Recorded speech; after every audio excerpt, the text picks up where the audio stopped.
Le forum d'Inglewood avec deux équipes légendaires de la NBA face à face. Évidemment, les Los Angeles Lakers qui reçoivent les Boston Celtics.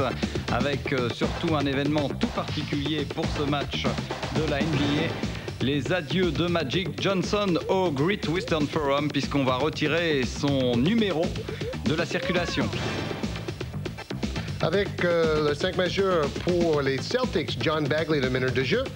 Reggie Lewis, deuxième arrière. Les deux ailiers, Ed Pinckney, qui a fait un très bon match la semaine dernière face à San Antonio. Et Robert Parrish, 16e saison pour le chef, le pivot. Chris Ford, l'entraîneur, avec sa moustache, ancien grand shooter à 3 points pour les Celtics de Boston. Alors pour les Lakers, dans le 5 de départ, pour mener le jeu, Cedar Street, Byron Scott, AC Green et James Worthy. Et comme pivot, Sam Perkins, une nouvelle fois, donc Eldon Campbell n'est pas dans le 5 de départ. L'entraîneur, c'est évidemment Mike Dunleavy, qui avait amené les Lakers en finale la saison dernière face aux Chicago Bulls. Kareem Abdul-Jabbar est là pour faire un discours à la mi-temps pour parler de son ami Magic Johnson, meilleur marqueur dans l'histoire de la NBA, assis à côté du fils de Magic Johnson qui a 10 ans, et Larry Bird est là lui aussi. Il espère retourner sur le terrain d'ici 2 semaines. Il a toujours un peu mal au dos. Oui, il a fait spécialement le déplacement pour venir saluer son grand copain Magic Johnson. Voilà, le coup d'envoi ne va pas tarder à être donné. Vlade Divac également, le Serbe.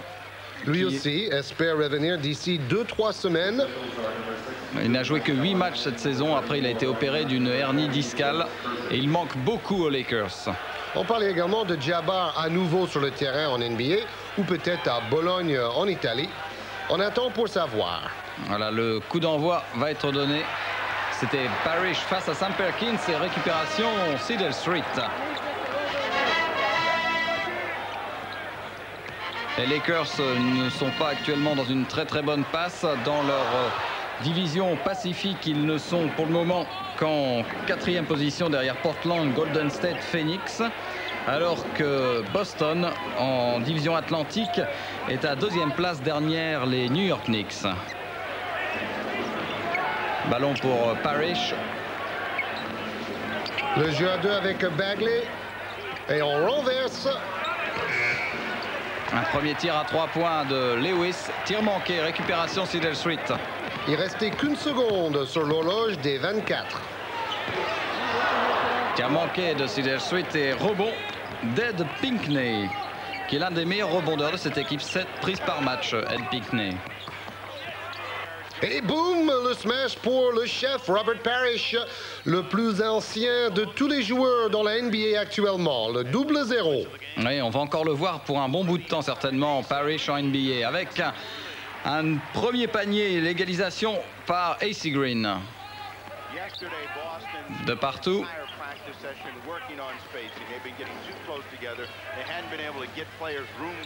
Dans l'absence de Larry Bird, on cherche beaucoup Reggie Lewis, le 35, voilà, qui est All-Star aussi cette saison. Et c'est lui qui vient de marquer, Reggie Lewis, 4-2.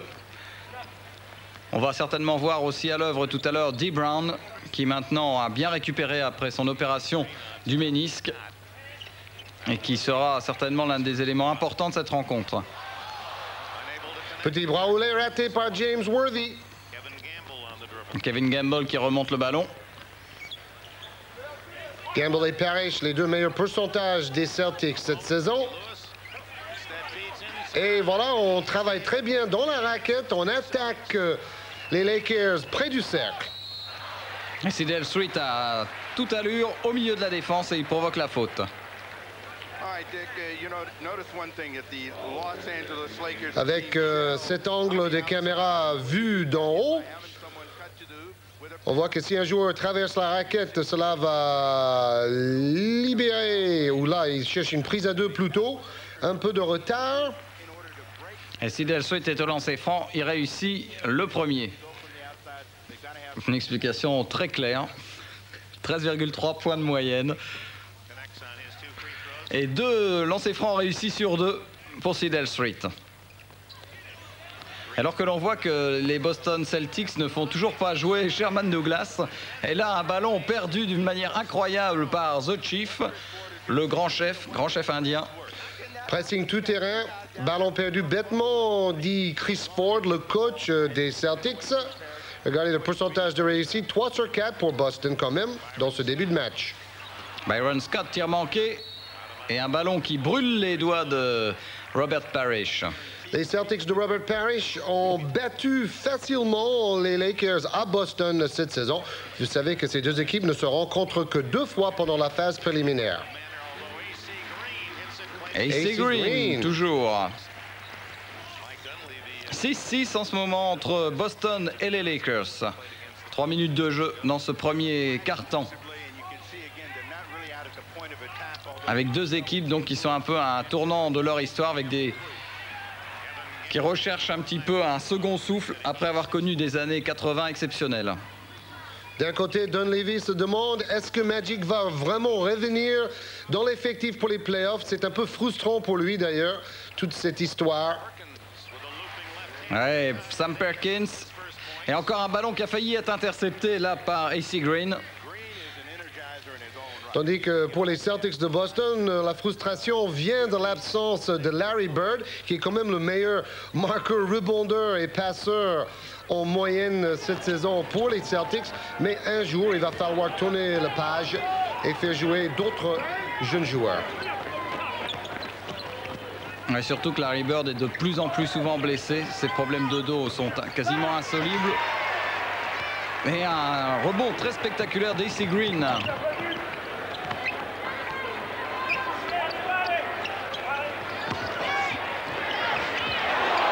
Sam Perkins, un finger roll manqué.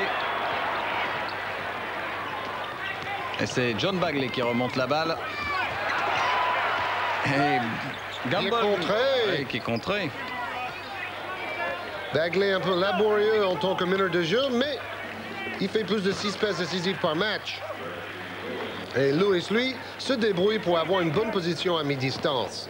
En l'absence de Bird, c'est le meilleur marqueur des Celtics. 20,8 points de moyenne pour Reggie Lewis. Ouais, tout seul, James Worthy. Après un écran vers la ligne de fond. 10 partout. Et justement, John Bagley, qui était à Boston College, la même université que Michael Adams. On recherche Sam Perkins. Et un bras roulé pour Perkins. Et le ballon sera pour les Boston Celtics. Perkins, plus de 16 points par match, sa meilleure moyenne depuis les débuts de sa carrière. Vous savez, il a joué d'abord avec Dallas, mais dans ce début de match, un peu maladroit, le grand Sam.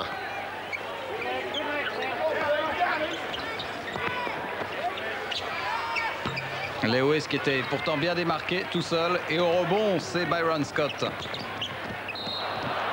Et qui s'en mêle un petit peu les pinceaux, Byron Scott. Et demandé aussitôt un temps mort. Mike Dunleavy demande un temps mort. 12-10 pour Boston. Le jeu reprend avec Robert Parrish qui tente à son tour un bras roulé et panier réussi par Robert Parrish. 15 points en moyenne cette saison pour Robert Parrish.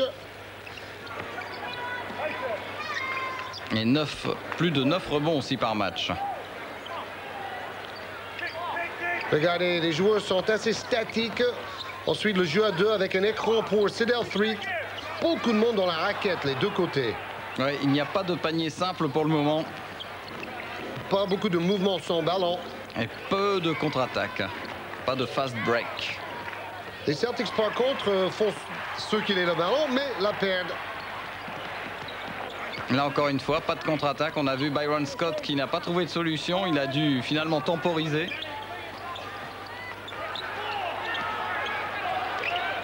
On cherche systématiquement la position à l'intérieur.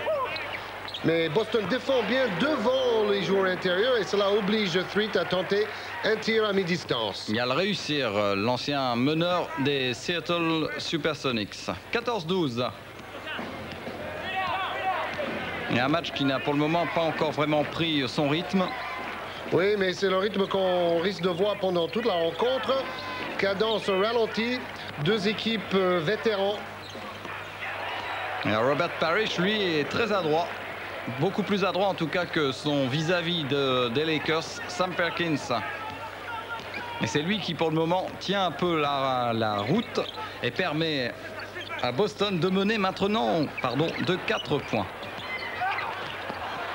Tout se passe en attaque posée. Ici, une occasion de contre-attaquer. Le surnombre 3 contre 2. Et regardez, les Celtics n'ont pas vraiment l'habitude de ce jeu de transition, de ces contre-attaques. C'est plutôt le jeu sur demi-terrain, le jeu posé qui prime en ce moment. Avec, on voyait Kevin McHale qui revient aussi d'une blessure. Il était touché au mollet droit et ballon intercepté. Et finalement, ballon repris et N. Pinckney qui fait un petit smash. 18-12 plus 6. Petit vent de panique du côté des Lakers. Et voilà une super finger roll. La balle qui roule au bout des doigts. Ouais, signé James Worthy. Superbe action. Peut-être la plus belle depuis le début du match. Après, le dunk de Pinckney. Interception de Worthy. Oui, voilà. 2 contre 1. Le surnombre. Le jeu simple et passe décisive de Worthy pour son ami Threet. Et passe décisive aussi de John Bagley parce que c'était un véritable cadeau qu'a fait le meneur des Celtics aux Lakers. 2 fois plus de points marqués par les Celtics après les ballons interceptés. Bagley à 3 points. Et c'est James Worthy qu'on voit beaucoup là de tout d'un coup qui était au rebond. Oui, il est dans tous les coups en ce moment, James Worthy, au rebond et en contre-attaque. Mais regardez, pas de mouvement. On donne le balle en position de pivot bas et les autres joueurs des Lakers regardent l'action.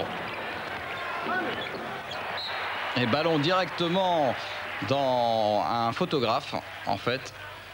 On va revoir cette passe. L'interception de James Worthy sur la passe de Bagley. James Worthy, très altruiste. Worthy, toujours le meilleur marqueur des Lakers cette saison, plus de 20 points par match. Et Threet prend énormément de shoot. Il faut dire qu'il a très peu de possibilités vu que peu de joueurs cherchent à se démarquer. Parrish qui prend le rebond après ce tir de Gamble et qui marque. Gros problème de blocage au rebond. Robert Parrish très esselé dans la raquette. Ballon encore une fois intercepté. Contre-attaque, c'est vraiment pas leur arme favorite. Non, ils n'aiment pas ça. À la limite, ils sont surpris quand la balle arrive aussi vite. Ce qui est étonnant aussi, c'est qu'en attaque cette saison, Boston marque 6 points de plus en moyenne que les Lakers. 106 points en attaque pour Boston, 100 points en attaque par match pour les Lakers. Bien sûr, ça fait longtemps que les Lakers ont marqué aussi peu de points en attaque en moyenne. Ed Pinckney qui est au lancer franc. Qui lui aussi joue de plus en plus. La semaine dernière, il a marqué 10 points avec 9 rebonds face aux Spurs de San Antonio. Mais c'était le plus petit score de la saison pour les Celtics. Seulement 84 points marqués face à David Robinson et compagnie. 22-16, toujours ces 6 points d'avance pour Boston. Et toujours la même cadence. Ça change d'un match avec San Antonio où ça va à 200 à l'heure, ou des Trailblazers de Portland aussi qui accélèrent à tout va à leur rythme. Et Perkins qui continue de se frotter à Robert Parrish et à envoyer des comment on pourrait appeler ça, des briques. Puisqu'il il a frappé le coin du panneau. Voilà, on peut dire aussi, il s'est auto-contré.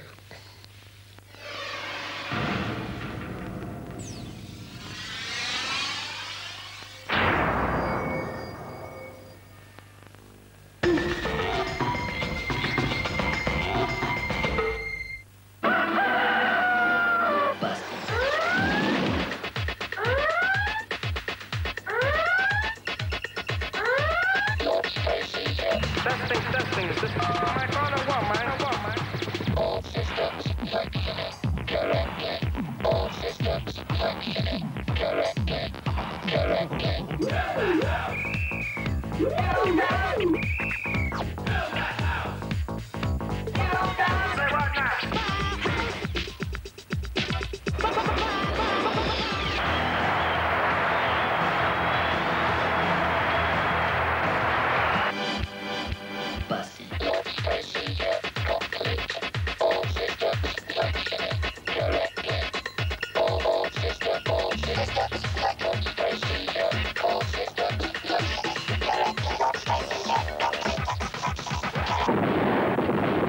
démarrer la journée en forme, regardez TV Sport.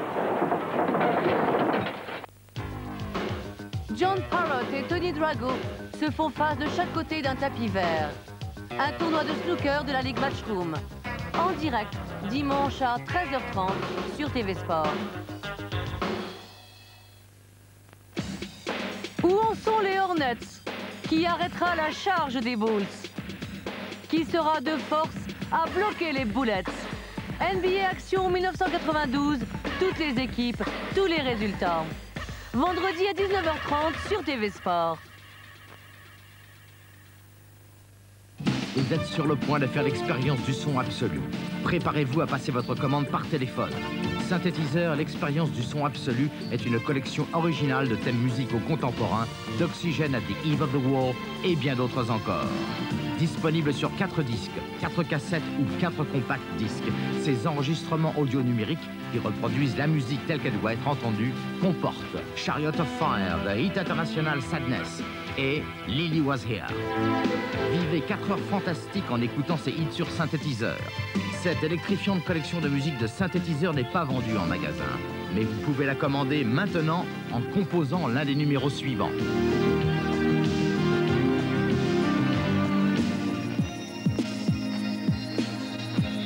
La collection synthétiseur, l'expérience du son absolu est couverte par une garantie satisfait ou remboursé. Comptez 21 jours de délai de livraison.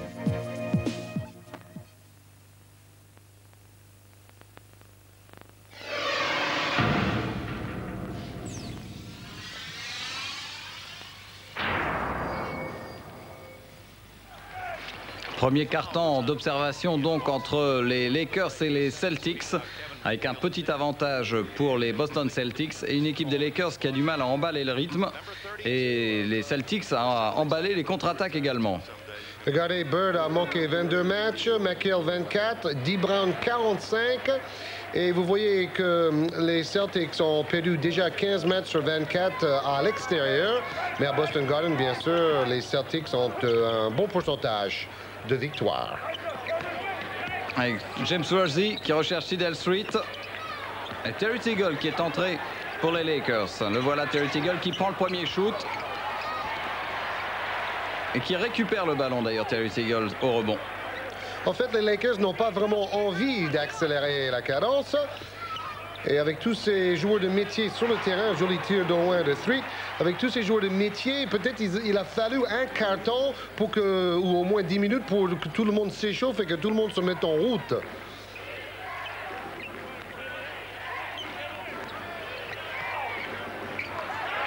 Et Kevin McHale qui est rentré. Ça va déjà mieux que la semaine dernière où il avait fait 1 sur 7 et seulement 2 points dans le match face à San Antonio. Il n'avait pas été du tout à la fête, Kevin McHale. Le jeu typique maintenant des Lakers de Mike Dunleavy. Balle en bas de la raquette et on attaque en 1 contre 1. Là, McHale fait la même chose pour les Celtics à l'autre bout du terrain. On le voit d'ailleurs en gros plan, Kevin McHale, c'est sa première faute. 3e faute d'équipe. Et on shoot au lancer franc parce que c'était pendant une action de tir. Sinon, c'est après la 4e faute d'équipe qu'on shoot 2 lancers francs dans chaque carton en NBA. Regardez, 16% de réussite depuis le retour de sa blessure. En 3 matchs, seulement 3 tirs réussis. Et Eldon Easy Campbell qui réussit un lancer franc sur 2. 24-19, 1 minute 30 à jouer dans le premier carton.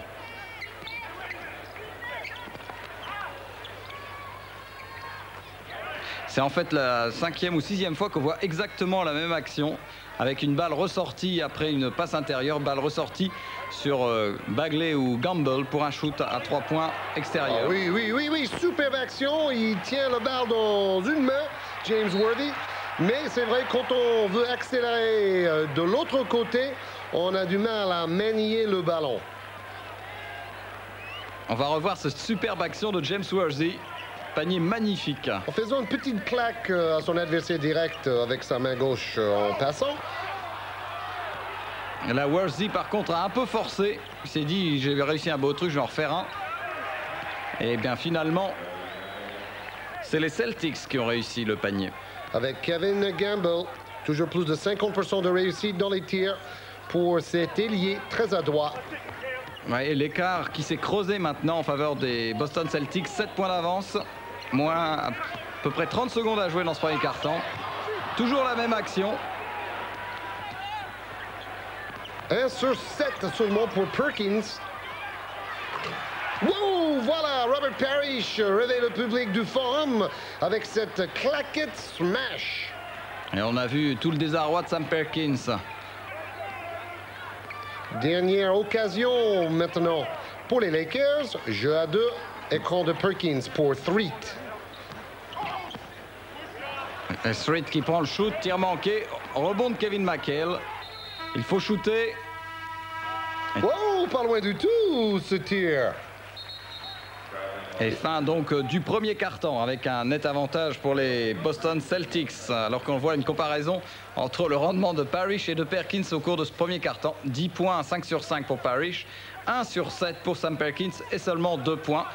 Ça ne va pas très fort pour l'ancien pivot de Dallas. En fait, il y a qu'au niveau de l'âge que Perkins a l'avantage en ce moment sur Parrish. Il reste 3/10 de seconde, le temps de faire une petite plaquette. Et Campbell n'a pas compris qu'il n'avait pas le temps de recevoir le ballon et shooter en 3/10 de seconde. Mais il est encore jeune, Eldon Campbell, 23 ans seulement.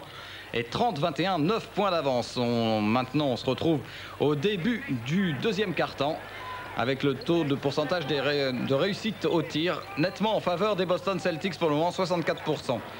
Très bon pourcentage. Dee Brown qui vient de shooter et manquer ce premier tir. Sherman Douglas qui est rentré à la place de John Bagley a lui aussi manqué le tir. Sherman Douglas qui arrive de Miami. Beaucoup plus de mouvements, beaucoup plus de passes dans le jeu des Celtics. On a recherché Robert Parrish et ça finit avec un petit peu de réussite à rentrer pour Robert Parrish.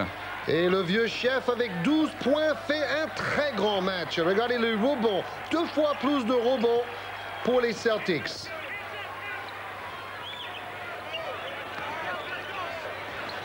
Et toujours cette même attaque, dos au pivot adverse. Et là, stéréotypé. Oui, là finalement c'est Teagle qui a marqué. Les deux équipes jouent lentement, mais au moins les Celtics font preuve d'un beau jeu collectif. La balle change d'aile. Oui, avec une faute là de Cedar Street sur Robert Parrish. Parrish avec 100% de réussite. Donc on fait prise à 2 pour empêcher Parrish de shooter. Mais petite faute sur le bras. Deuxième faute pour Cedar Street. Il va être remplacé par Rory Sparrow, qui a fait ses études il y a très longtemps à Villanova, de même école que Ed Pinckney de Boston. Bien démarqué, Dee Brown. Ah, Dee Brown, on est content de le voir sur le terrain. C'est un joueur très spectaculaire. Il sait enflammer les foules. Espérons que ça va être le cas aujourd'hui au Forum. On en a un peu besoin car pour le moment, on n'a pas encore vu grand chose, à part 1 ou 2 exploits. Et au rebond, toujours Robert Parrish, absolument impressionnant. Il domine largement les autres intérieurs des Lakers. Et ça, c'est Dee Brown en 2 temps avec sa détente phénoménale. Kevin McHale au rebond. Et avec une faute d'Eldon Campbell. Son frère, Wayne Campbell, joue en France cette saison au Mans avec l'équipe de Jean-Luc Manchot qui vient d'aligner 3 victoires de suite et qui joue un match très important pour le maintien face au Racing samedi soir. Et c'est Kevin McHale qui va être au lancer franc. 46% de réussite dans les tirs et 76% au lancer franc. Oui, 46% après cette horrible série de 3 matchs ratés. Regardez les matchs manqués de Kevin McHale depuis 86, 79 matchs. Il avait mal au tendon, il avait des os cassés dans son pied, il avait mal au genou. Bref, il vieillit, McHale. Il a déjà 34 ans. l'un des 3 dinosaures des Boston Celtics. Alors que l'on aperçoit dans le fond Joe Klein, grand pivot blanc de Boston Celtics. Quel manque de créativité dans le jeu posé des Lakers de Los Angeles. On ne peut pas insister trop fort là-dessus, à mon avis.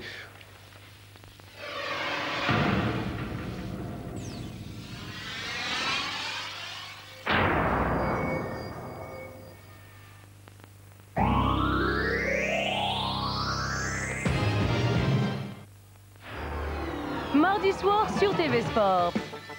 À 19h Go, le magazine du championnat espagnol de football.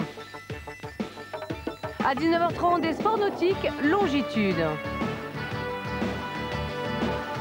À 20h, les sports d'hiver en vedette avec du ski.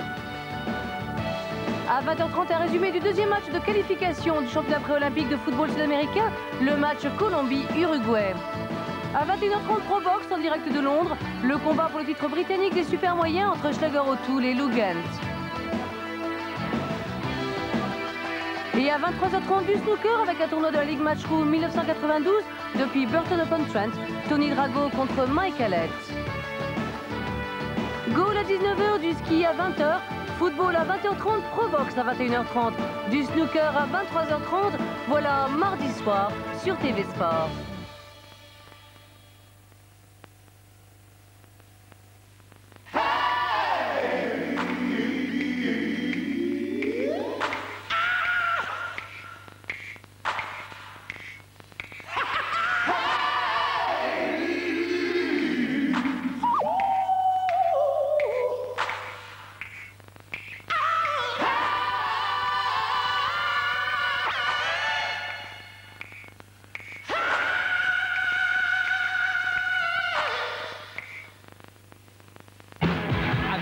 Hits and More, Star Direct vous offre les meilleurs moments de Mark Bolan et T-Rex sur simple commande par téléphone. Pour la première fois, 50 chansons formant la collection Bolan définitive. De véritables classiques, plus les hits qui ont fait de Mark Bolan une méga star, dont les numéros 1, Metal Guru, Get It On et Telegram Sam.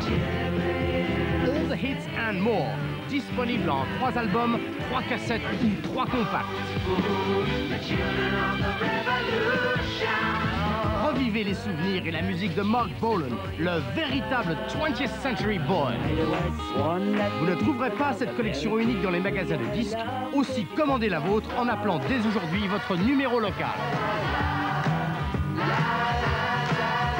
Cette offre spéciale Mark Bolan comporte une garantie complète de remboursement et sera livrée sous 21 jours.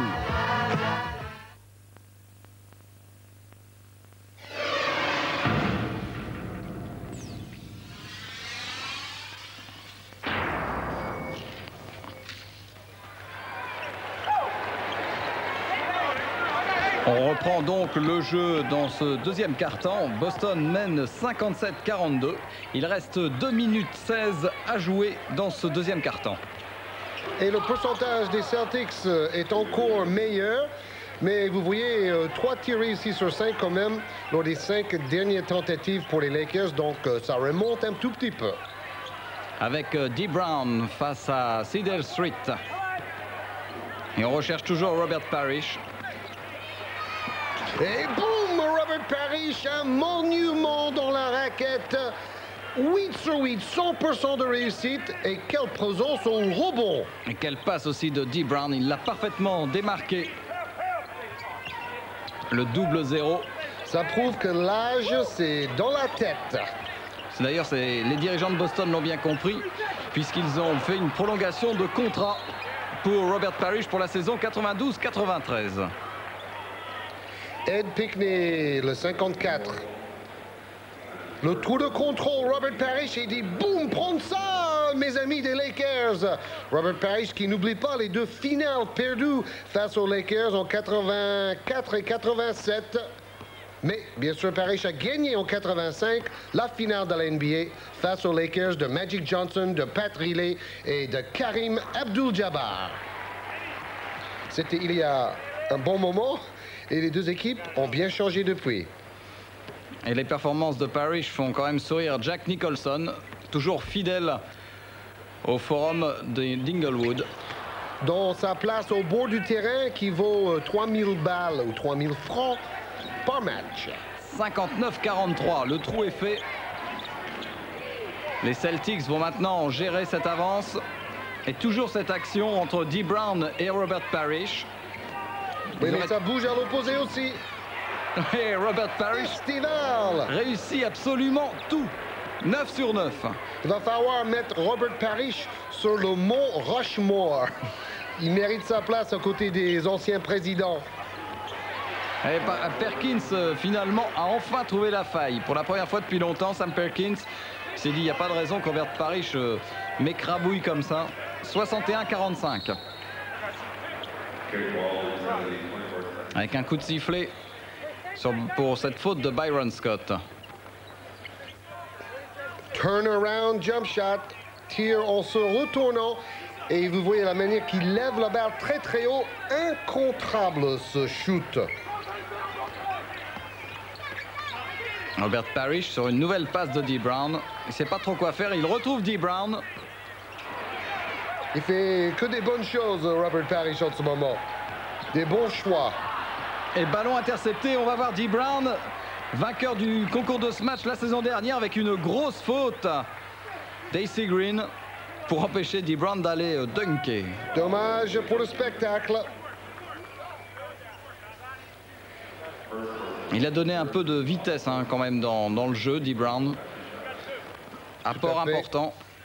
Cette saison, bien sûr, avec ses problèmes au genou, il n'a pas pu participer au concours de Smash qui a été gagné par Cédric Ceballos de Phoenix. Avec les yeux bandés. Un match incroyable. Oui, mais on attend toujours pour vérifier justement ce fameux bandeau noir qu'il a porté sur les yeux.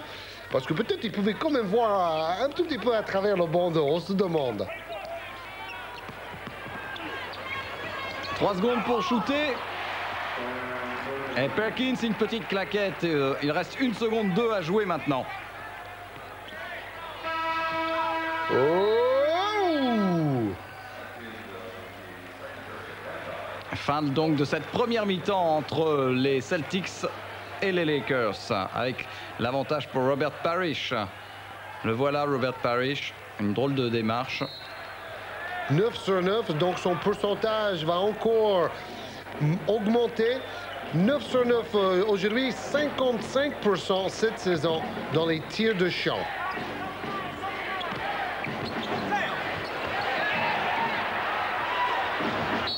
Lewis qui se bagarre et qui finalement réussit à marquer ce panier avec une nouvelle faute pour Acy Green, qui l'année dernière était le 6e homme idéal, mais qui maintenant est toujours dans le 5 de départ des Lakers. Il va avoir du mal donc à être de nouveau dans les meilleurs 6e hommes. Acy Green qui a critiqué Magic Johnson. Il a dit Magic aurait dû laisser sa place au All-Star Game à un joueur en activité. Mais maintenant tout ça est oublié, heureusement, entre les deux hommes qui se respectent toujours beaucoup. James Worthy qui réveille un petit peu les Lakers. 66-49, 17 points d'avance pour Boston à Los Angeles.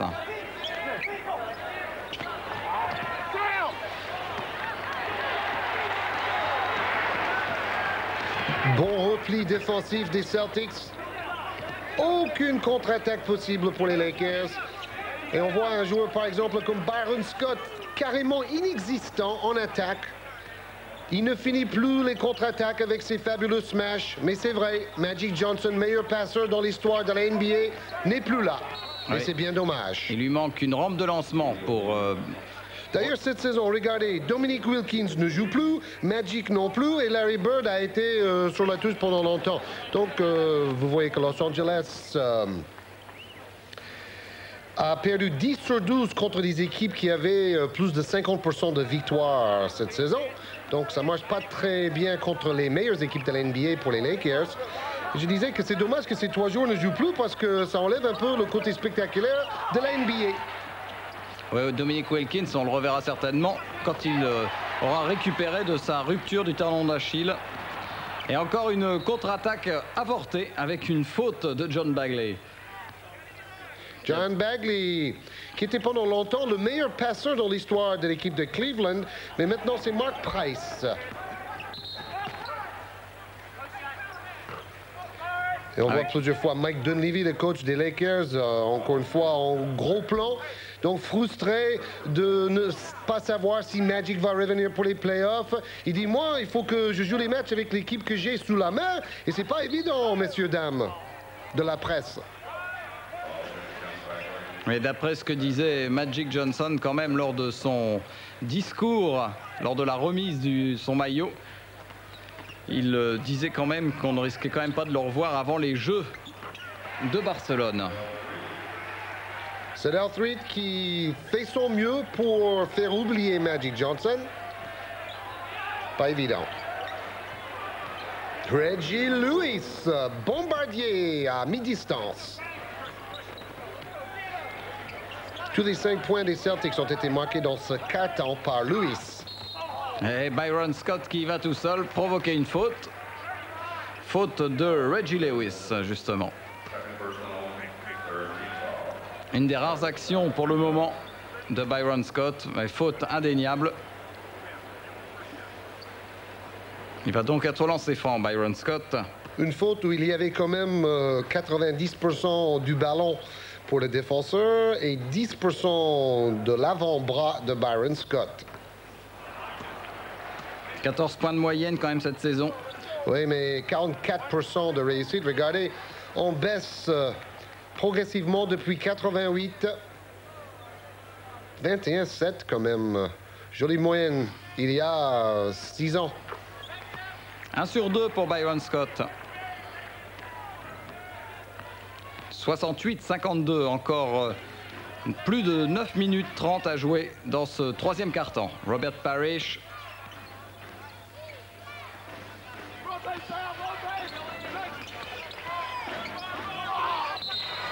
Bien joué, on fixe la défense d'un côté avec Robert Parrish. Ensuite, on rejoue à l'opposé pour Reggie Lewis. Du jeu équilibré. Et Parrish qui peut rester dans la raquette, même si là, il pousse un peu pour avoir la position préférentielle.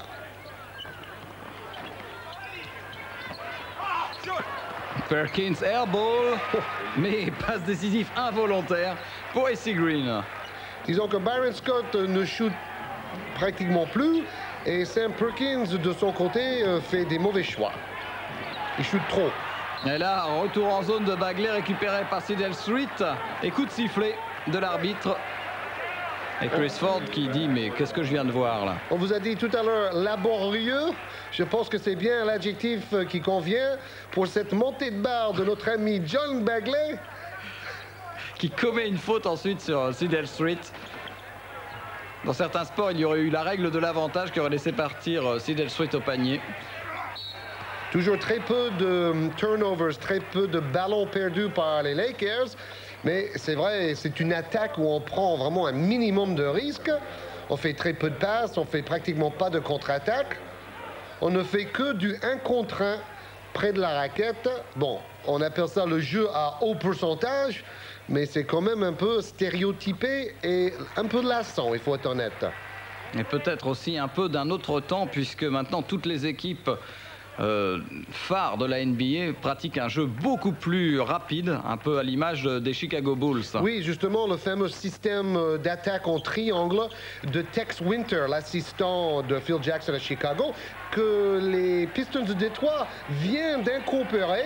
Ils vont utiliser le même système d'attaque que les Bulls. Très intéressant. Chuck Daly a changé complètement sa dispositif tactique en attaque. Et on pourra bientôt voir si ça porte ses fruits, puisque Détroit-Chicago, c'est bientôt sur TV Sport dans 3 semaines.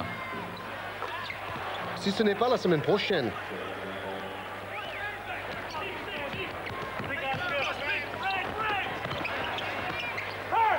James Worthy et panier réussi qui ramène un petit peu les Lakers dans la course.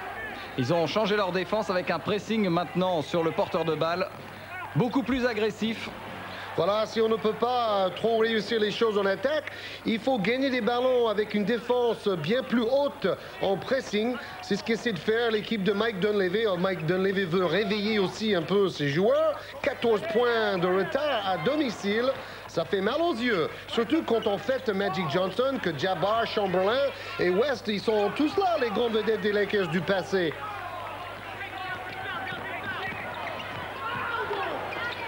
Toujours on recherche Robert Parrish qui rate un tir. Incroyable, petit événement. Robert Parrish vient de rater un panier. Et Byron Scott vient de tenter un shoot.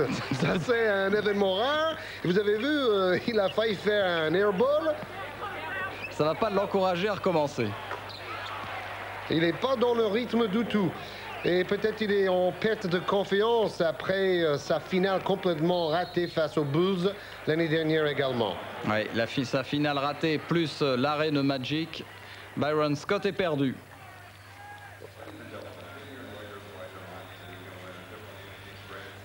« 74-58, 7 minutes 16 à jouer dans ce troisième quart-temps. » Voilà, le jeu a repris avec Cedar Street.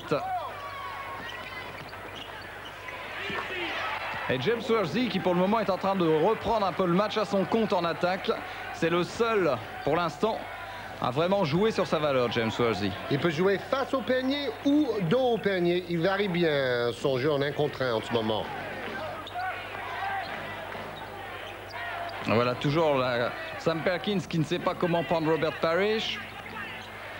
Gamble qui prend le shoot. Il a la patte aussi, Kevin Gamble, aujourd'hui. Des bons trouvailles, ces deux ailiers, Gamble et Lewis. 76-60, ça fait encore 16 points d'avance. Street qui rate son tir. Oh oui, il passe comme un quarterback. Oui, superbe action. Et malheureusement, raté à la fin par Ed Pinckney. Mais Gamble prend le shoot. Et au rebond, incroyable, encore Pinckney. Et un peu de sifflet du côté des spectateurs du Forum. Oui, parce qu'au rebond défensif, certains joueurs intérieurs des Lakers sont inexistants. Alors là, Perkins plonge sur le ballon. Ça va un peu mieux. Mais on a vu beaucoup de rebonds offensifs côté Celtics de Boston dans ce match. Alors là, Georges va nous expliquer ce qui se passe dans ce croquis. Alors, le jeu du 1 contre 1 à droite de votre écran, c'est tout simple. Et comme d'habitude, beaucoup de grands gabarits dans la raquette pour se pousser et pour prendre le rebond. James Worthy qui a pris 2h30 pour préparer son shoot à 3 points et finalement manqué.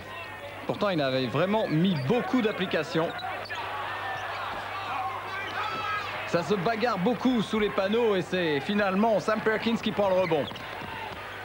Worthy, tir manqué. Tir à la Kukoc en courant pour Worthy qui a tenté tous les tirs possibles dans ce carton.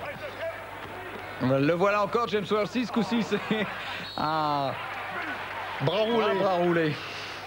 Et c'est manqué encore. 3 tirs de suite manqués par James Worthy. Oui, mais tout à l'heure, il a shooté à 3 points. Il faut savoir qu'il n'a réussi que 5 sur 34 à 3 points cette saison. C'est pas vraiment son point fort. Et là, il va aller se reposer après ces tirs, ces 3 tirs de suite manqués. Et Sam Perkins, lui, est au lancer franc. Sam Perkins, on vous l'a dit, la meilleure moyenne de points de toute sa carrière, plus de 16 points par match. Et pensez que Perkins a gagné le titre universitaire en 82. Ah, regardez, ça tombe bien. En 83, il était champion des Pan Am Games. En 84, il était co-capitaine de l'équipe olympique de Bobby Knight. À Los Angeles, ils ont gagné le titre olympique. Il ne lui manque qu'un titre professionnel pour compléter ce beau palmarès. C'est vrai, il a été finaliste l'année dernière. Oui, ça a l'air quand même relativement mal parti pour cette saison parce qu'on voit assez mal les Lakers pouvoir disputer le titre cette année. Mais sait-on jamais? Robert Parrish, incroyable. Il a quand même fait un petit marché, mais comme il fait le meilleur match de sa saison, l'arbitre a dû se dire, on laisse passer ça. 78-61. Sam Perkins. Oui, bon toucher Les Lakers jouent beaucoup mieux dans cette deuxième mi-temps. Ils jouent un petit peu plus vite. Finalement, ils sont un peu pâteaux quand ils jouent très très lentement aussi. Oui, ils ont beaucoup de joueurs expérimentés. Perkins, Green, Worthy, Threet. Et au rebond, c'est Robert Parrish toujours. Une montagne dans la raquette, Robert Parrish aujourd'hui. Oh oui, l'action du match, c'est dommage. Et quel contre! Ah, il s'est fait mal à la cheville. Vous savez que Parrish a souvent des problèmes avec ses deux chevilles. Ça fait toujours peur à Chris Ford de voir Parrish boiter comme ça. Mais quelle passe dans le dos, là! Ah oui, oui, oui. Alors, déjà, maniement de ballon, main gauche, incroyable. Passe main droite dans le dos. Mais contre deux fois. Ouais, c'est Kevin Gamble qui nous a offert cette petite passe dans le dos. Kevin Gamble qui a la particularité d'avoir joué une saison aux Philippines. Oui, où on utilise le règlement professionnel 4 fois 12 minutes et où les joueurs américains tournent souvent à plus de 40 ou même 50 points par match dans le championnat aux Philippines. C'est ce que Bill Sweek m'a raconté une fois parce que lui, il avait joué là-bas. Avec Sidel Sweet qui recherche Terry Tiggle. Et tir manqué encore une fois par Tiggle. Le voilà encore, Kevin Gamble. Et là, il ose, il tente et il réussit. 16 points pour Kevin Gamble dans cette rencontre. 81-63. Les Lakers jouent un peu mieux, mais n'arrivent absolument pas finalement à combler leur retard pour l'instant.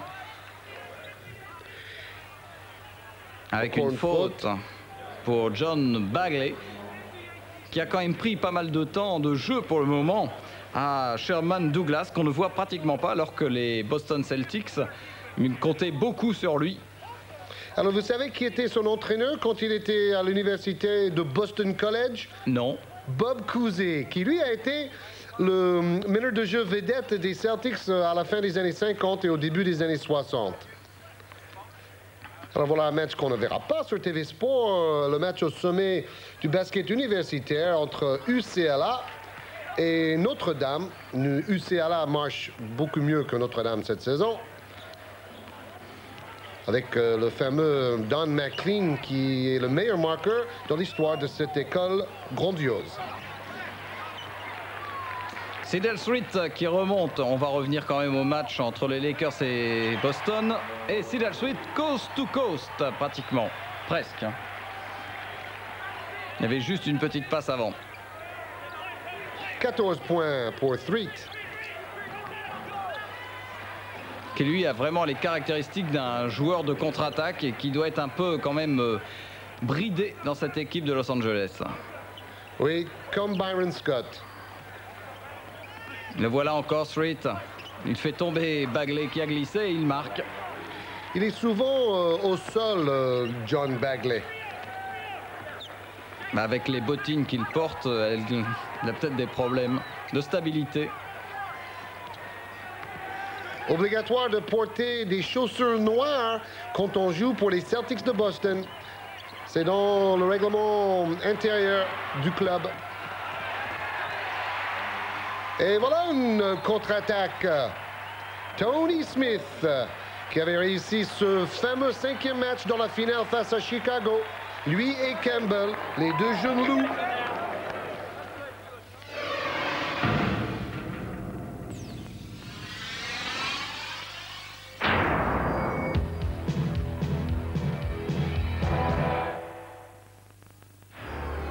Mardi soir sur TV Sport.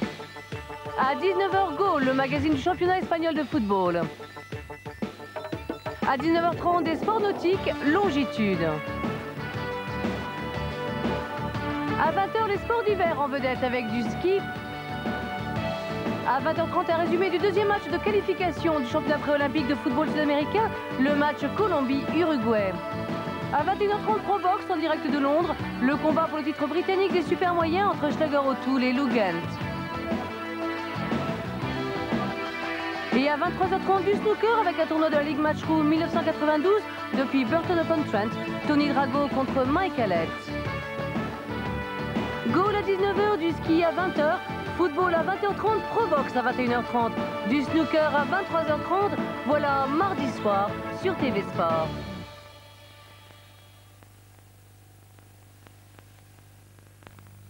Star Direct vous accueille dans le monde des essentiels classiques. Soyez prêts à passer votre commande téléphonique. Interprétés par les plus grands orchestres du monde, les essentiels classiques comprennent des œuvres des plus célèbres de 30 des plus grands compositeurs mondiaux. Laissez-vous emporter par 4 heures de vos œuvres classiques favorites. 64 œuvres musicales éternelles disponibles en 4 albums, 4 cassettes ou 4 compact disques. Les essentiels classiques ne sont pas en vente dans le commerce et ne peuvent être commandés que par téléphone. La musique essentielle, les essentiels classiques. Commandez votre coffret par téléphone dès maintenant en appelant votre numéro local. Cette offre s'accompagne d'une garantie de remboursement complète, accordant un délai maximum de 21 jours pour la livraison. Et n'oubliez pas que les essentiels classiques ne sont pas en vente dans le commerce.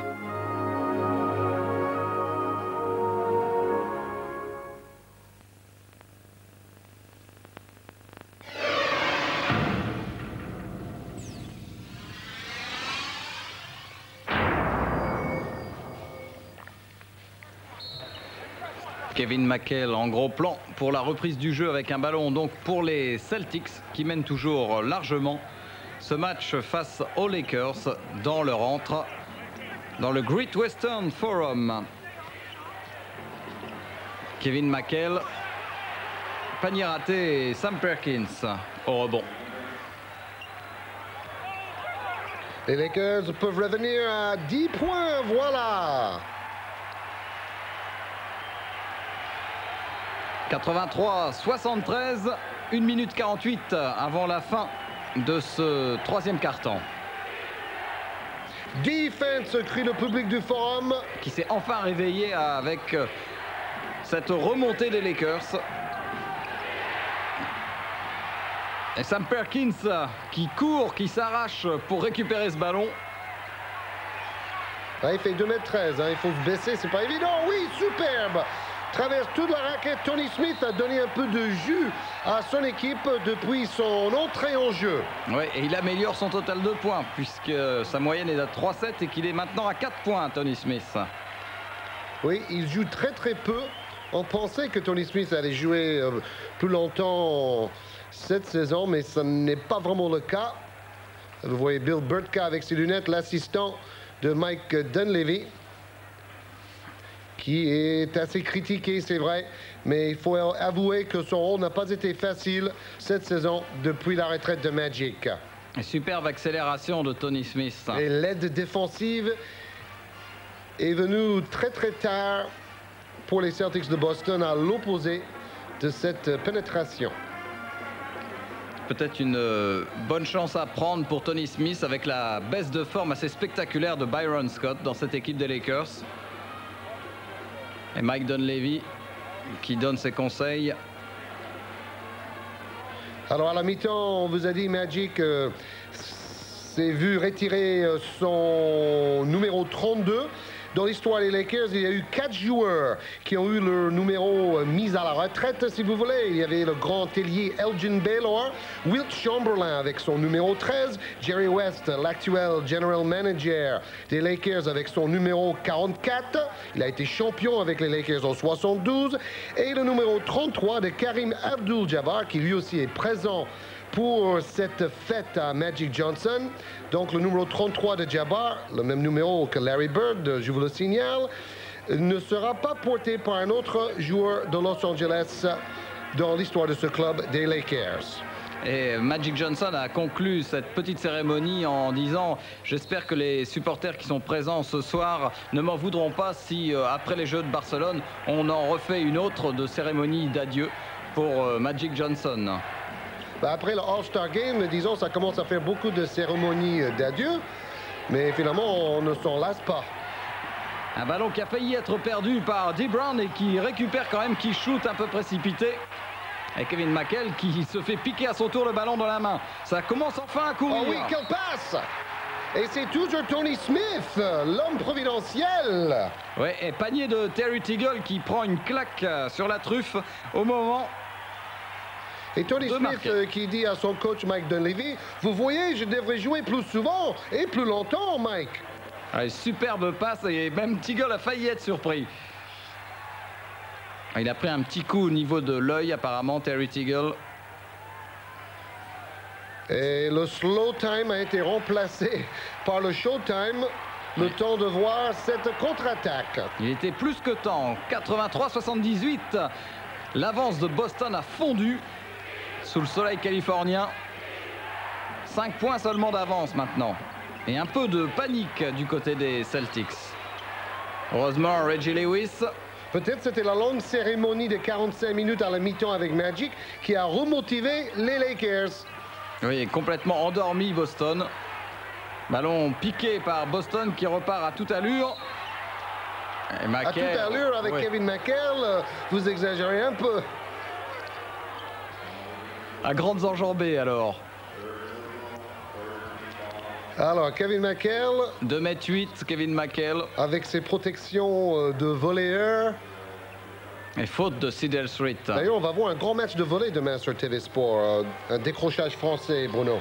Oui, le sommet du championnat de France entre Fréjus et Bordeaux. Le vainqueur sera virtuellement champion de France. C'est demain, samedi à 20h30. Kevin McHale au lancer franc.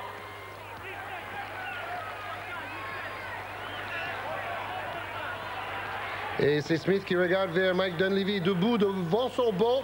Quel système faut-il faire dans ces dernières 13 secondes? Face à Bagley. Toujours le jeu à 2. Et on joue sur Worthy, meilleur marqueur de l'équipe, qui rate. Fin du troisième quart-temps. Un troisième quart-temps qui a remis les Lakers en selle. 78-87. 9 points d'écart, mais tout à l'heure, les Lakers n'étaient qu'à 5 points des Celtics. On reprend donc au début du quatrième quart-temps avec un nouveau panier signé AC Green. 7 points d'avance pour Boston. Rien n'est joué. Ça nous promet un quatrième quart-temps absolument passionnant. Oh, regardez les dribbles entre les jambes de Dee Brown. Oh là là, le contre extraordinaire de Campbell.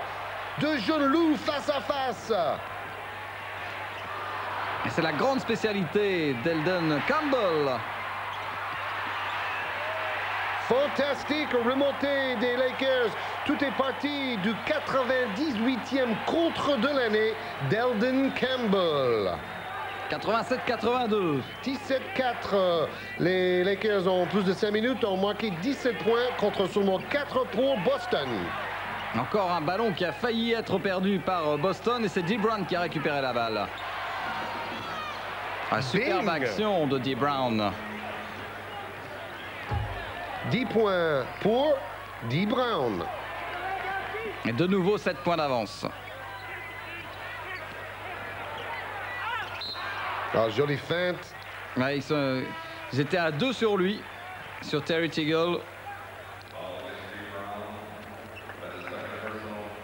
On revoit le contre d'Eldon Campbell justement sur cette percée de Dee Brown, l'interception de James Worthy et enfin le panier d'Acy Green. Acy Green que j'ai vu à Los Angeles avec son Rolls-Royce. Il roule classe dans les rues de Los Angeles.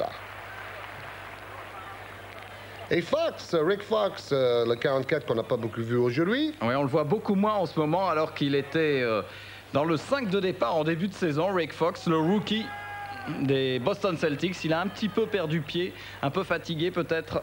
Sur la saison, il tournait à 22 minutes par match en moyenne. Et avec ça, 8,4 points. Mais peut-être les autres équipes se sont adaptées. Un superbe passe là de Dee Brown, toujours pour McHale qui était en train de s'essuyer les mains. Allô. Et James Worthy. Teagle, the Joker. On ne le voit pas souvent à la fête, Terry Teagle, et aujourd'hui, il réussit un bon match. Plus que 3 points d'avance pour Boston. Et regardez, 18 ballons perdus par les Celtics, seulement 8 pour les Lakers. Sherman Douglas, dans une position un peu incroyable, qui réussit quand même à marquer ce panier. On le voit en gros plan, Sherman Douglas. L'homme qui vaut maintenant 10 millions de nouveaux francs par saison, avec son nouveau contrat, après avoir quitté Miami.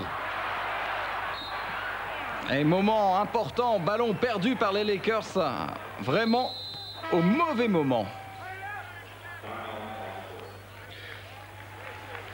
Tony Smith face à Sherman Douglas. Douglas qui a failli signer avec les Lakers de Los Angeles, justement. Et changement de tenue pour nos amis les Lakers Girls. Qui ont eu plus de chance que les Magic Girls, qu'on avait très peu vu au All-Star Game à Orlando. Mais si on en voyait un peu plus, ça ne dérangerait pas. Les pourcentages d'adresse, les deux côtés, en nette augmentation pour les Lakers en deuxième mi-temps. C'est évident. Et toujours Dee Brown.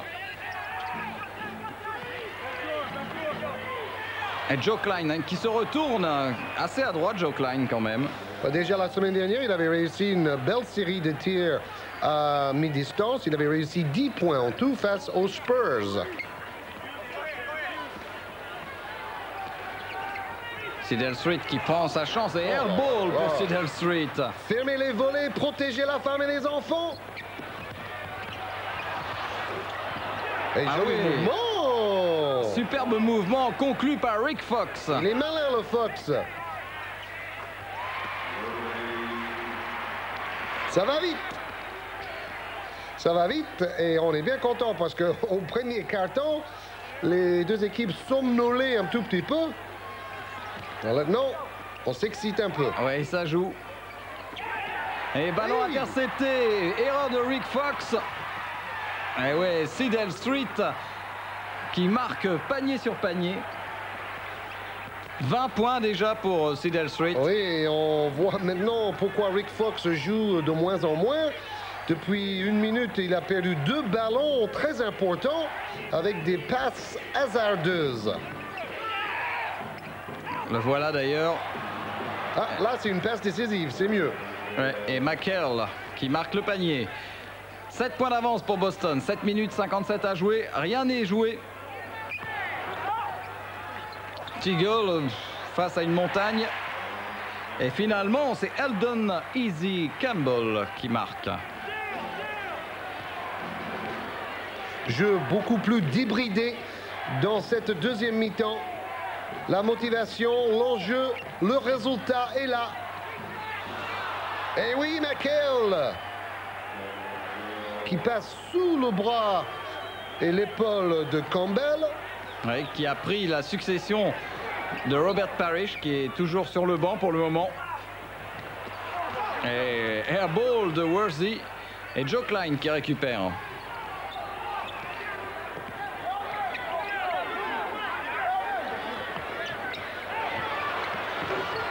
Et là, McHale s'est un peu précipité peut-être.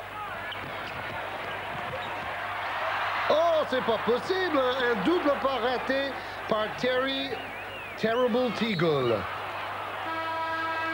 Et Larry Bird est debout. Ah, avec son beau costume.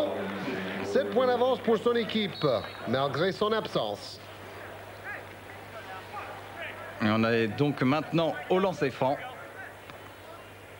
C'est fou quand même à ce que Sherman Douglas ressemble à John Bagley au niveau de sa morphologie, sa carrure. 2 points en 14 minutes, mais 11 passes décisives. Bravo! L'ancienne vedette de Syracuse. Et 1 sur 2 pour Sherman Douglas, qui n'a joué que 5 matchs cette saison avec Miami, avant d'arriver à Boston échanger avec Brian Shaw. Oui, il ne s'est pas préparé avant la saison à cause de ses problèmes de contrat. Elle a une faute sur Eldon Campbell. Jeu beaucoup plus physique, beaucoup plus défensif, beaucoup plus rapide aussi. Faute de McHale. Kevin McHale qui vient de Minnesota. L'État où, cette saison, il y a beaucoup de grands événements sportifs. Le Super Bowl du foot américain, la finale du basket universitaire. Il y avait la finale du baseball aussi. Et Campbell n'arrive pas à mettre son lancer franc. 62% cette saison en lancer franc. Pour Campbell, 3 points aujourd'hui, presque 6 en moyenne par match habituellement. Et 1 sur 2 pour Eldon Campbell. Pressing tout-terrain pour les Lakers. Pour ralentir la progression du ballon et faire perdre un peu de temps aux Lakers, aux Celtics sur l'horloge des 24 secondes. Et Dee Brown, quel shooter! Wow! Il apporte le spectacle, Dee Brown. Et pas seulement avec ses smash. 102-93. Et Cedar Street, intenable en attaque aujourd'hui. Tac au tac, mano à mano entre les deux arrières, Street et Brown. À toi, à moi.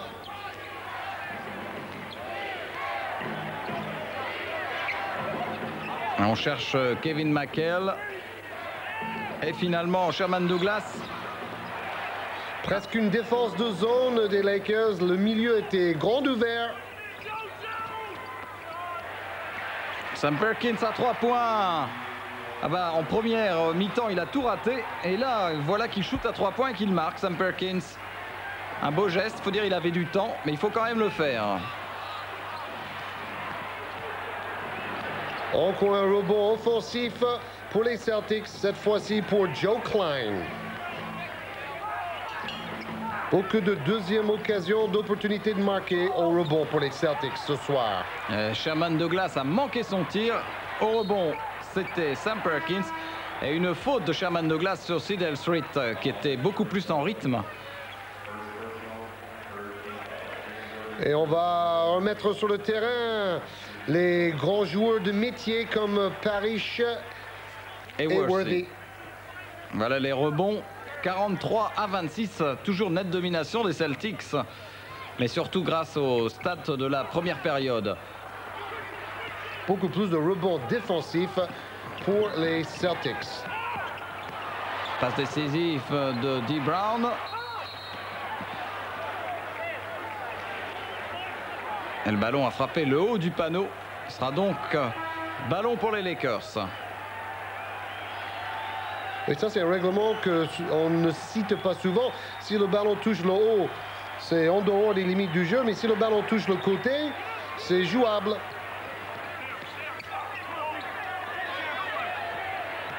Perkins face à Parrish, une image comme lors du premier quart-temps. Et avantage à Perkins pour la première fois depuis longtemps. C'est grâce à Perkins, justement, que les Lakers redeviennent dangereux dans cette fin de match. 104-100, plus que 4 points d'avance.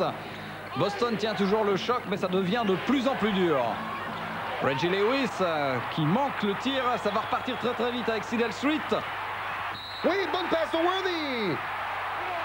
Mais faute avant le tir, faute sur James Worthy. Donc voilà où le règlement du football de l'avantage serait bien utile. On va revoir la superbe passe de Worthy pour Byron Scott. Mais ce panier n'a pas compté. Et comme Worthy ne tirait pas, et il n'y a pas encore 4 fautes d'équipe, pas de lancer franc. Et James Worthy qui tient le ballon à une main. On cherchait à l'intérieur AC Green. Et faute de Reggie Lewis. Qui voulait défendre en 3 quarts, comme on dit, en demi-interception. Mais s'est penché un peu trop sur l'attaquant. Regardez, il voulait passer devant et il tape un peu sur les bras. 4e faute personnelle, Reggie Lewis qui est reparti sur le banc. Non, pas du tout. Il est toujours au bord de la raquette. 73% de réussite au lancer franc pour AC Green cette saison. Il s'appelle AC comme son père, mais ses initiaux ne veulent rien dire. Il s'appelle AC. Ce n'est pas Alfred ni Albert, c'est AC. On dit même des initiales. Voilà, c'est ce que je voulais dire exactement. Avec le ballon pour Dee Brown. Avec un gros pressing justement sur Dee Brown.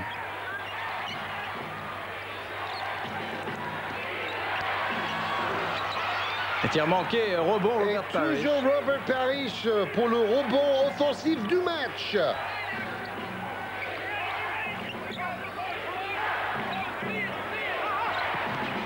Et oui, ballon intercepté.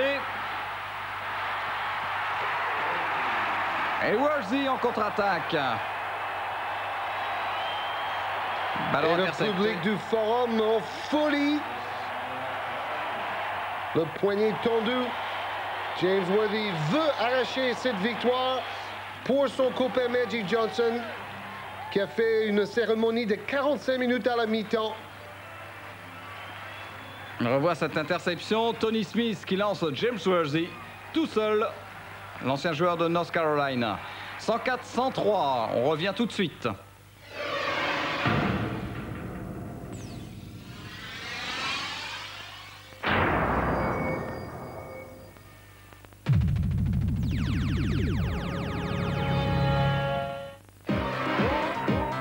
La NBA passe l'hiver sur TV Sport. Des matchs énergiques, enlevés, enthousiasmants. Retrouvez avec nous chaque semaine les Heat et les Hornets, les Pistons et les Pacers. Cette semaine, le match entre les Bulls de Chicago et les Pistons de Détroit. Vendredi à 22h30.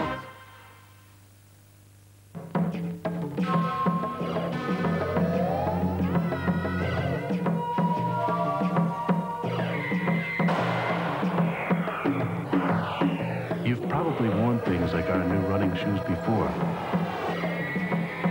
Just never on your feet.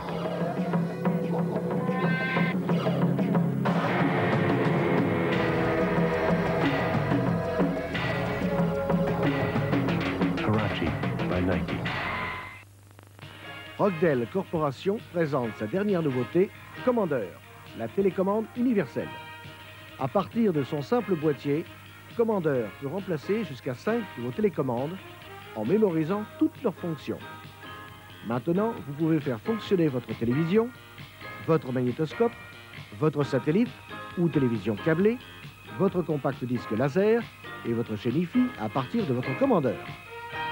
Commander remplace toutes vos télécommandes et vous offre en plus la possibilité de zapper d'une chaîne à l'autre ou de tout éteindre ou tout allumer à partir d'un seul et simple bouton. Aucun problème de manipulation dans le noir, les touches du Commander sont phosphorescentes. N'augmentez plus le nombre de vos télécommandes. Optez pour la simplicité en demandant votre Commander, la télécommande universelle par téléphone, au prix exceptionnel de 295 francs. Téléphonez à votre numéro de téléphone local aujourd'hui. Vous pouvez commander par carte de crédit. Commander, la télécommande universelle est disponible dans tous ces pays. Alors, appelez-nous dès maintenant pour commander.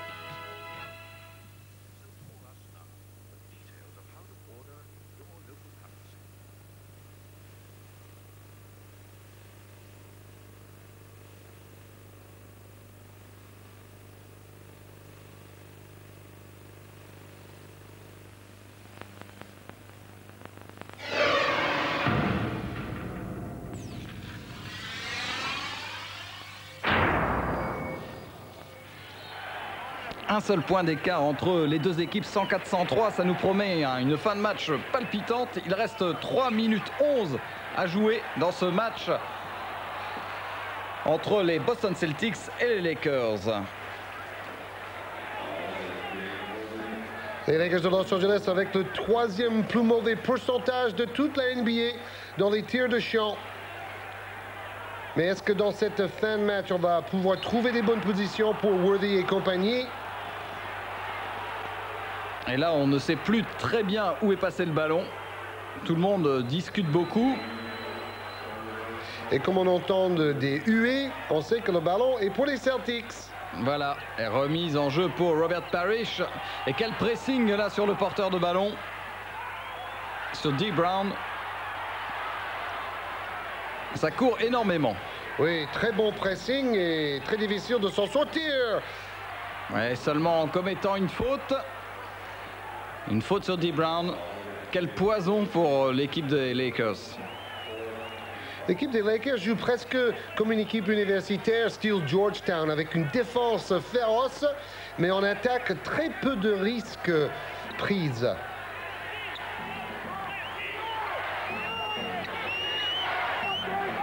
Prise à 2 maintenant. Et voilà, c'est toujours grâce à la défense. C'est par là que passe la victoire si les Lakers veulent gagner.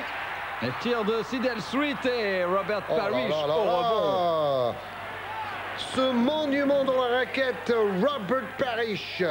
Toujours un seul point d'avance pour Boston. Reggie Lewis. Et une faute sur Reggie Lewis de Street. Dès qu'un attaquant s'approche de la ligne de touche ou de la ligne de fond, prise à 2 systématique par les Lakers. C'est leur tactique défensive. Quatrième faute personnelle, Sidel Street. Et voilà, team penalty, ça veut dire qu'à partir de maintenant, on shootera toujours 2 lancers francs à chaque faute côté Boston. Grand honneur, a-t-il dit, après avoir été sélectionné au All-Star Game. Reggie Lewis, très très fier ce jour-là à Orlando. Et 2 lancers francs réussis pour Reggie Lewis. 106-103, 2 minutes 15 à jouer. Et toujours Tony Smith sur le terrain. Et Worthy qui force son shoot. Il y avait 3 défenseurs autour de lui. Et la patate chaude dans les mains. Et finalement, c'est les Boston Celtics qui récupèrent la balle. Et Bagley a fait le bon choix. Au lieu de dribbler contre le pressing, il fait une passe verticale. Et tir manqué de Dee Brown. Et ça repart pour les Lakers, qui n'ont que 3 points de retard. Oh, bonne passe et smash de Worthy. Super passe de AC Green. Un seul point d'avance. 105-106. 24 points pour James Worthy, meilleur marqueur de la rencontre. Écoutez bien le public. Defense, defense. Oh oui, on a confiance dans Reggie Lewis qui remplace un peu Larry Bird dans les fins de match. Vous avez vu 4 joueurs de Boston écartés complètement à l'opposé de Reggie Lewis, le porteur du ballon, qui lui avait le rôle de jouer la 1 contre 1 et ça marche. Voilà, remise en jeu donc pour les Lakers. Et dans les matchs décidés par 3 points ou moins, les Lakers ont gagné 9 sur 9 cette saison. Boston 3 sur 4. Ça, c'est l'expérience qui parle. On va voir aujourd'hui ce que ça donne. Les 2 équipes réussissent bien dans les matchs serrés. Oh là là, quel mouvement difficile! Ouais, le panier ne sera pas accepté. Là, on pense les bras roulés, mais non! McHale était bien placé, donc il fait un finger roll à l'opposé en déséquilibre. Robert Parrish s'en est bien sorti. Quelle fin de match, quel suspense! 46 secondes de jeu encore. C'est Dee Brown qui a la balle. Quel dribbleur! Il cherche McHale. Et là, on va se bagarrer sous les panneaux. C'est Lewis qui avait pris le ballon. Et finalement, les Lakers ont récupéré la balle. Et c'est Green qui tire. Tir manqué. Ah là, c'est peut-être fini si Dee Brown marque. Plaquage à 2. Ouais, Dee Brown a été broyé littéralement. Digne du football américain professionnel. On va revoir les 2 bulldozers arriver sur Dee Brown avec une petite tape de Sam Perkins pour envoyer Dee Brown par terre.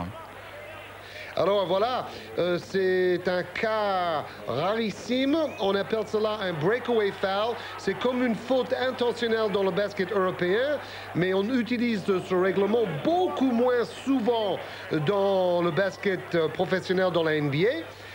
uniquement dans le cas où un joueur part seul en contre-attaque et on l'attrape par derrière, on fait une faute dangereuse. Et dans ce cas-là, 2 lancers francs plus la possession du ballon pour les Celtics. Et 1 sur 2 seulement réussi par Dee Brown, mais le ballon toujours pour Boston. Et Mike Dunleavy qui opine du chef. Oui, car donner la possession à Boston donne pratiquement la victoire aux Celtics. Oui, 4 points d'avance. Et 19 secondes de jeu, 4 points d'avance pour Boston. Aussitôt une faute. Mais je préfère ce règlement-là que le règlement en Europe où, en fin de match, quand c'est serré, pratiquement toutes les fautes sont intentionnelles de toute manière et que l'arbitre a un rôle impossible à gérer. Regardez les équipes avec le meilleur pourcentage globalement au lancer franc dans l'histoire de la NBA. Et cette saison, Boston est pas mal. Le meilleur encore, mais un peu en dessous des autres belles années au lancer franc. Et temps mort demandé par Mike Dunleavy, on le comprend. Il reste un peu moins de 20 secondes de jeu et son équipe est menée de 5 points, 110 à 105. Et Larry Bird, toujours aussi bon coéquipier. Et on a hâte de le retrouver sur le terrain. Et regardez, tout le monde est parti parce que, je peux vous dire, pour sortir du parking du Forum de Los Angeles, c'est la galère. Et c'est pour cela que pratiquement la moitié des sièges sont vides. Tony Smith a marqué un panier. Et tout de suite faute instantanée. C'est une succession de fautes pour le moment. Il ne faut absolument pas en fait que le chronomètre tourne. Et ça, les joueurs des Lakers l'ont très bien compris. Et encore un résultat probablement décevant pour Dunleavy. Et Chris Ford, lui, peut être très content de son équipe. L'équipe de Boston, deuxième de la poule atlantique, derrière les Knicks de New York, l'équipe surprise de la conférence Est cette saison, sous la hulette de Pat Riley, l'ancien coach des Lakers, bien sûr. Et les 2 lancers francs ont été réussis. Nouveau temps mort, toujours demandé par Dunleavy. Que l'on voit Jack Haley, qu'on n'a pas vu en jeu encore. 112-107. C'est peut-être le moment de vous raconter ce que Kareem Abdul-Jabbar a dit sur Magic Johnson à la mi-temps. D'ailleurs, si vous avez l'occasion de voir en rediffusion le magazine de la NBA cette semaine, ça vaut vraiment la peine. C'est une grande émotion. C'est consacré entièrement à Magic Johnson et à sa fête. Alors, Jabbar a dit, Magic Johnson m'a fait apprécier la joie de vivre. Le fait de sourire sans arrêt. Jabbar, vous savez, c'est un type un peu sombre, qui ne sourit pas beaucoup. Et c'est en côtoyant Magic Johnson que Jabbar explique, j'ai compris que j'avais beaucoup de chance d'être un joueur professionnel de basket, que je devais m'amuser sur un terrain. Et je pense que cela valait la peine de le raconter. Excellente anecdote, mais qui ne suffit pas pour combler tout ce temps mort, puisque les joueurs sont encore en train d'écouter les conseils de Mike Dunleavy, alors que du côté des Boston Celtics, on sent bien que le match est quasiment gagné. On a vu Larry Bird taper dans la main de Kevin McHale, et finalement Chris Ford ne donne même pas de conseils. Il pense que ces joueurs savent exactement ce qu'ils ont à faire. Voilà, les Celtics n'ont gagné que 9 matchs sur 21 depuis l'absence de Larry Bird. Est-ce que vous saviez que Larry Bird a choisi son numéro 33 parce que son héros, quand il était jeune, était Kareem Abdul-Jabbar, Bruno? Non. George. Voilà, le jeu va enfin reprendre avec James Worthy et AC Green.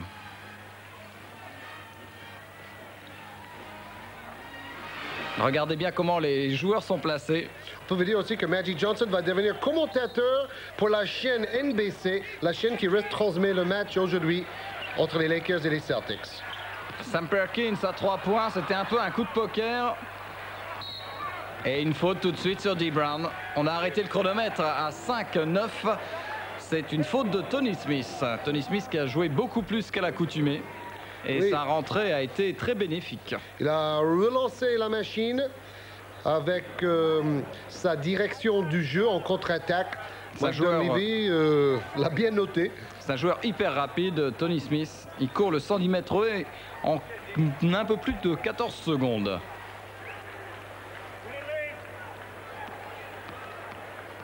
Chris Ford qui a joué avec Larry Bird, qui était un grand shooter. Et Boston va gagner dans le forum de Los Angeles. Un dernier tir à 3 points. Ça y est, c'est fait. Victoire de Boston ici à Los Angeles. Et Robert Parrish qui fait une tête d'enterrement alors qu'il vient de gagner. 21 points, 11 rebonds pour le chef Robert Parrish. 10 tirs réussis sur 12. Et un premier carton absolument phénoménal pour Robert Parrish. C'est un peu grâce à lui qu'aujourd'hui, les Boston Celtics réussissent l'exploit. Alors n'oubliez pas, vendredi prochain, comme vous avez annoncé Georges, les Chicago Bulls de Michael Jordan vont aller se frotter à Isaiah Thomas et aux Detroit Pistons. C'est toujours un choc ce match-là. Oui, c'est sûr qu'il va y avoir de la bagarre. Alors on se retrouve la semaine prochaine. À bientôt. Bye bye.